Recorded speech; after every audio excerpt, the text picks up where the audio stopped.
बहुदेवा मनुष्याच मंगलानि अचिन्तयो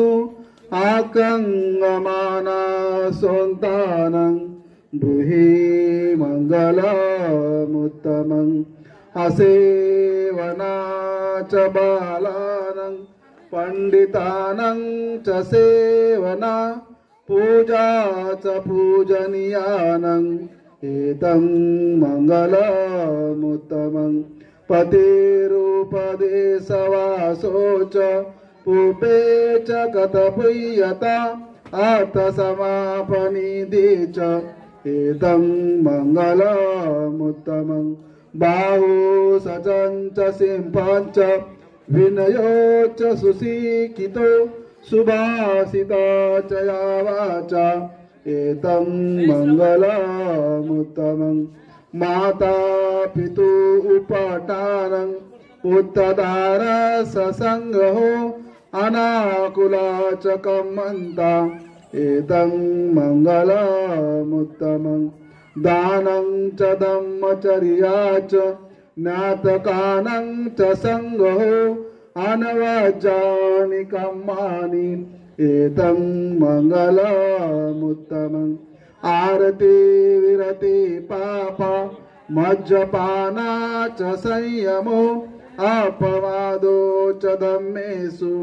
एतं मंगलमुत्तमं गारो च निवातो च सन्तुटे च कथयुता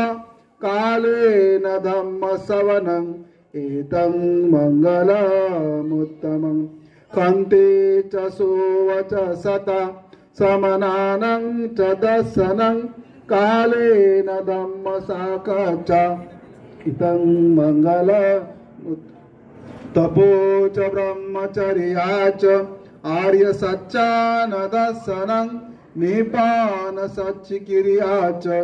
एतं मंगलमुत्तमं कोटसलोकधम्मे चित्तं यसनकं पति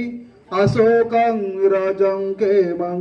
एतं मंगलमुत्तमं एतादिशानि कृत्वानं सबतं अपराजिता सबन्त सोन्ति गच्छन्ति तं तेषां मंगलमुत्तमं गति। यानंतर आपण बहुदेवा मनुष्याच मंगलानि अचिन्तयो